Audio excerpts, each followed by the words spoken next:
You're listening to Environmentally Speaking, a weekly podcast diving into legal matters surrounding the environment, public utilities, energy, zoning, and permitting laws in Rhode Island and the surrounding areas, with your host, Marisa Desitel. Welcome to this week's episode of Environmentally Speaking. Hi, everybody. I'm Marisa Desitel, an environmental attorney. And I'm Clarice, and I'm still wondering how they counted all those fish. You're so good with the references. The problem is I'm the opposite of elephant memory. I can't remember anything short term. It's embarrassing. So I recollect something about a fish count, but I don't know exactly the reference. Last week's episode, we talked about the Ohio train disaster. I'm now calling it train disaster. And we talked about how 3,500 fish died. That's right. It was a very specific number. And dear listeners, for you folks at home, I spent the rest of the week shouting 3,000 fish in my house. Good news is I work from home and nobody else is in the house. So except the cats. Me. Yeah. So it's me home alone screaming 3,000 fish. Well, today we decided to start our recording with some props because very organically, Clarice is looking at the circular for her Easter shopping. Yes. And I've got a newspaper article that we're going to be talking about. But before we jump into that, please tell us what's on sale. This week in the Stop and Shop circular, if you are a fan of Stop and Shop, we have some delicious buy one, get ones. Buy one, get one free. Stop and Shop red or yellow potatoes, yellow onions or carrots. That's a buy one, get one free. Excellent. And on your end. Yeah, my piece of information is less tasty. And before I dive into today's topic, which is about the Rhode Island Coastal Resources Management Council, I have to make a little bit of a disclaimer here. I, about a month ago, took the position as legal counsel to the Rhode Island Senate Committee on Environment and Agriculture. So when I talk about topics related to proposed legislation, I feel as though I should and have to avoid talking about anything that's currently before the legislature. However, today's topic is, while in front of the state legislature currently, has also become an issue of more public consumption because of articles like the one I'm going to refer to about what the state legislature proposes to do in terms of the Rhode Island CRMC, the Coastal Resources Management Council. I think we've talked about this agency in other episodes, right? Yes, a few of them. And most of those episodes, if memory serves, which is not very trustworthy, we had highlighted issues with respect to offshore wind and aquaculture. What's happening right now with the agency, according to this newspaper article, and the newspaper that I'm referring to is Newport This Week. The version of the newspaper that I'm looking at is dated Thursday, March 30. So it's yesterday's paper, according to the Rolling Stones. Who wants it? But today I do. The particular article that I'm referring to is on page 6. It's called CRMC Decision is, quote, slap in face to legislature. It's written or authored by Deborah Ruggiero, who is the chair of something called the CRMC Study Commission. Any questions so far? I'm going to hold them. Keep going. All right. The article is not very long. Again, it's in the Newport This Week. I think it was also published. Oh, I don't want to misspeak. I did read it somewhere else though, so I'm pretty sure it's available in other print, and I'm sure it's available online. You did But send me a Providence Journal link I to did. review. Okay. So if Were that's you- what you're thinking of, Were you able to get access to it? yes. And we'll put that in the show notes for you folks to read. I wonder if I can also find the Newport This Week. This is an excellent newspaper. I read it every time it comes out. It's got a lot of good local news and then obviously some more statewide issues. But basically, the article talks about this study commission that was put together last year. And the purpose of the commission was to take a look at what was happening within the agency, and more specifically, the council itself. The CRMC is a weird agency. It doesn't operate and it's not set up the way that other state agencies are. The CRMC has a staff and an executive director who are, in my experience, wonderful, intelligent, smart, like common sense smart, I mean, and very diligent in their work. So they're not the issue. The issue is the council, COUNCIL. The council is made up of folks who are appointed by the governor. And so you can imagine the amount of political will that is inherent in that council, because the governor is putting folks on there that he or she wants to. The CRMC staff and the executive director work every day like a regular state agency on permits and projects and approvals, while the council meets, it's either once or twice a month.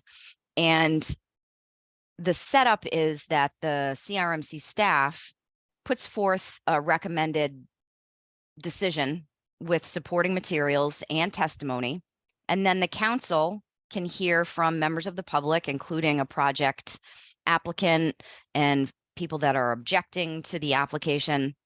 Then the council deliberates and votes, and they make a decision on essentially what the staff recommendation is. In my opinion, that is a recipe for disaster, and in fact has been a disaster, because if you're serving on the council, you've been appointed by the governor, doesn't necessarily mean that you've got the experience, the education, or the expertise to be looking at issues related to science, data, environmental quality, environmental issues, coastal policy. In fact, the members of the council have been liquor store owners, I think an accountant. There are a couple of attorneys historically and currently that do have the experience and expertise, in my opinion, to be on it, but they're never the majority. And so they've got a qualified vote, but oftentimes they're outvoted by people that are not qualified.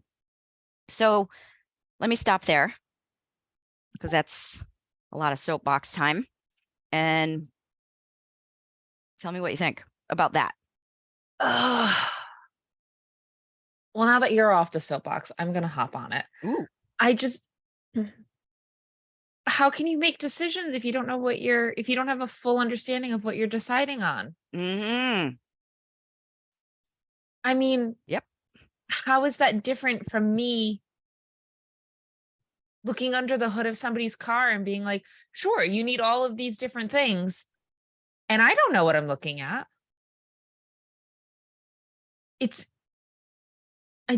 How did we get to this point? Who thought this was a good idea? Can we have parameters around it? If it needs to be elected, could you at least have some sort of background requirement? Could you at least be in the right arena or have some applicable knowledge? Yeah, sure. Can you play the sport before you join the team? That's a good way to put it. That's a great way to put it. Now, I noticed that you said if you have to be elected. And that is a very important point that I would like to highlight. Being elected means that the people have chosen you. With respect to the council, the people have absolutely no say. You know who does? The governor. So the people vote for the governor and they elect him or her, but that's it. The governor gets to decide who he wants on the council.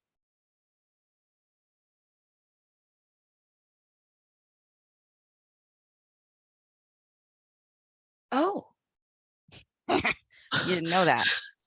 no. Yeah. So, okay. Hold on. Now I'm extra confused. Okay. So the council is appointed Yes. and By they're the not, governor. and they're not required to have, say, additional environmental, or I don't know, I would say maybe even a science background or a city planning background, or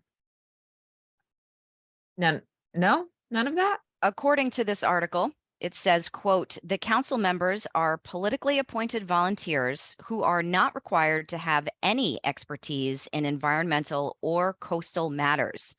Yet they are shaping the future of our state's coastal resources and impacting communities, end quote. So that's how the council works currently.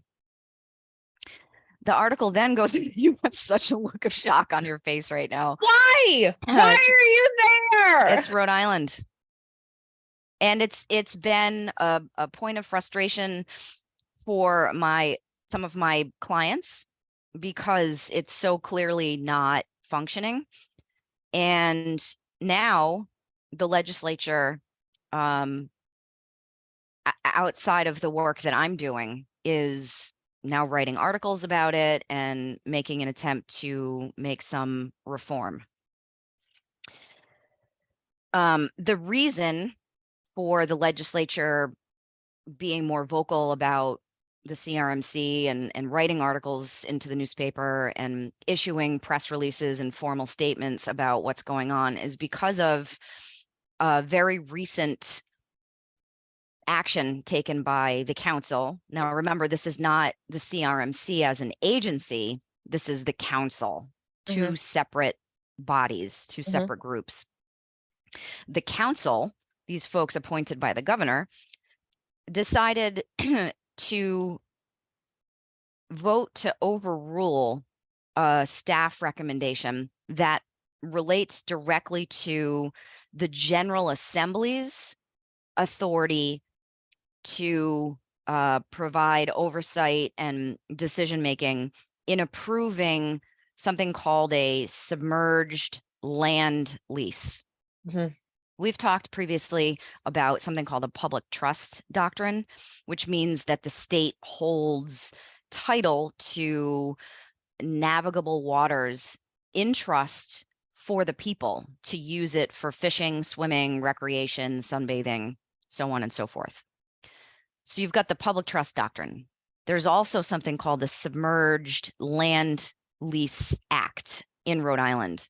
And that statute says that the General Assembly shall have authority over approving and deciding upon land leases in submerged land. So we're talking about the Sakonnet River or the ocean within the state's territorial waters, greater than 25 acres. So anything under 25 acres, the CRMC looks at and approves and deals with. Anything above 25 acres, and it has to go to the General Assembly. Well, the council decided in December that it was going to allow a particular project applicant who's building an offshore wind project to skip the General Assembly. The council said, nope, we think that we've got the jurisdiction, not the General Assembly, and we're going to approve this project, and we're going to tell you, project applicant, that you don't need to go to the General Assembly. You can just get approval from us. Now, let me just highlight that CRMC staff and the council's own attorney said to the council, you guys have to go to the General Assembly.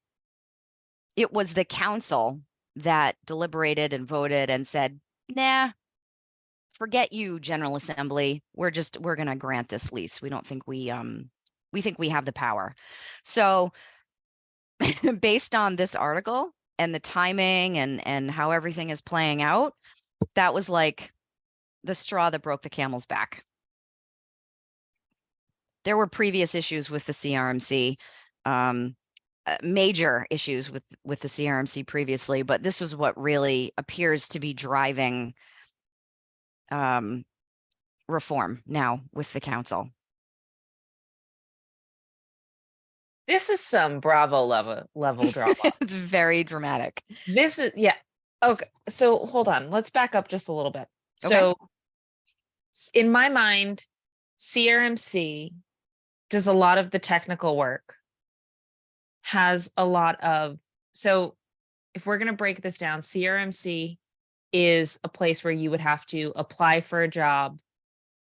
It's not appointed. It operates as an agency, and they're out there sort of upholding regulations and making sure those rules are being followed. That's right. The council is doing, what does the council do? They deliberate and vote. Cool. And they're picked by the governor. Correct. What does the General Assembly do? They make law. Okay. Listeners, do you get, are you with me on this? So the council is deliberating on possible laws or motions or the potential for an action to take place. And if any time there is the option that something is going to get put into motion, it has to get passed through the General Assembly, who checks to see whether or not they approve this is within bounds. And they just said, nah, we're going to skip you. Sort of. The nah, we're going to skip you part. Yes, Definitely. that part is Okay. accurate. The council does not make law. It deliberates and votes upon specific project applications. So I use the offshore wind example. That's a great one because there's a lot of those happening right now. But aquaculture, offshore wind, if you're looking to put a dock in front of your house, that's the kind of thing that you need to apply to the CRMC for approval for that type of project. Okay. With offshore wind, there's something called a Category B assent. It's a state process. It's a state application. You put in your application materials, CRMC staff reviews it. They write out a recommended decision, and they present that to the full council. And that's what the council deliberates and votes on, is the application and the staff recommendation. And that's an appealable decision. You know, it works a lot like any other state agency, that you get a final agency decision and you can appeal that to Superior Court. So it's a judicial process, while the General Assembly is legislative. So they make the law, and then CRMC, to a certain extent, CRMC is interpreting the law. And in this case, with the submerged land lease situation, that's exactly what they did. They made an interpretation, and now they've got this as a result. So in keeping with the Bravo drama theme, Yes. did the General Assembly hear? Oh yeah. And what did they say? They are not happy. They are an unhappy group of lawmakers right now about this particular activity. So that's why I was saying this newspaper article and the one that I sent you in the Providence Journal, which I think is the same article, this talks about the recent CRMC decision under the Submerged Land Lease Act, why it's such a slap in the face to the legislature. So they're not happy. Well, I wouldn't be either. No. Oof. It's like like, okay, we recognize CRMC has made some mistakes and the council maybe needs to be replaced. Maybe we need to look at a new structure for the entire agency.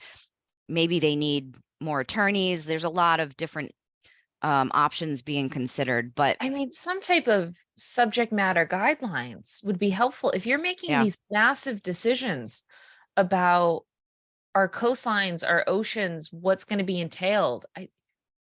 You got to at least understand what you're reading about and what's being proposed to you. Yeah.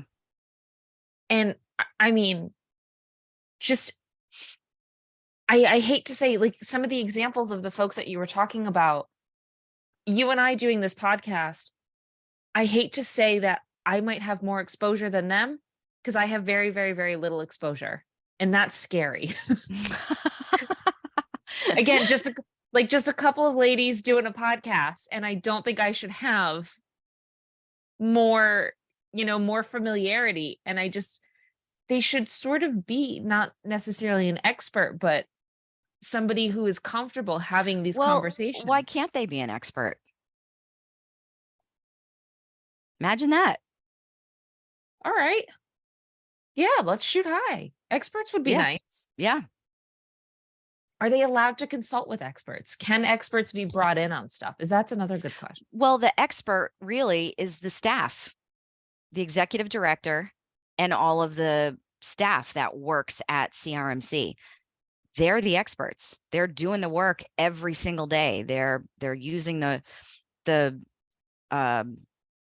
Red Book, the coastal regulations, the Coastal Zone Management Act, which is a federal statute. They're using that information every day. They're a lot like the Department of Environmental Management in that regard. They are the expert. Well, I know I learned about this structure 5 minutes ago, but that sounds like a great solution to this problem. Right? That sounds like a panel of council members right there. Yeah. Have them make the decision. Just like DEM, you get a decision. If you don't like the decision, you appeal it. There's an administrative appeals process. You have an administrative hearing with the hearing officer. And then if you don't like that result, you appeal that to the Rhode Island Superior Court. And if you don't like that result, you can try to appeal it to the Rhode Island Supreme Court. I don't know. It sounds like there's a wheel that's already been invented. And it sounds like we're trying to work with a square here. I don't love it. No, it's terrible. I enjoyed the gossipy side of it. Knowing that it's real and in practice, I hate it. All right. Well, that's all I got on that topic today. Wow. Also, buy 2, get 2 free. Coca-Cola 12 or 8-pack, or is it AHA or seltzers? I'm not brand. That's not within my expertise. I don't know. It's a brand of seltzer water and it's AHA and it's all capital. So I'm not sure if you're supposed to say the letters or if you just go, I don't know. They're not bad though. Well, thanks everybody. If you have any questions, comments, want to apply to, I don't know, try to be on the council, but need to talk to the governor. That's how all of this works. I'm going to be really stressed for the rest of the day, guys. Yeah. You can email us at help@desautelesq.com. You can reach us on our socials at Desautel Law. We are on Instagram, Facebook, Twitter. Our videos are on YouTube. And have a good one. Thanks, everyone. Thank you for listening to this episode of Environmentally Speaking. If you're in need of an environmental attorney, we are here to help. Call us at 401-477-0023 or visit our website at www.desautellaw.com. That's www.desautellaw.com.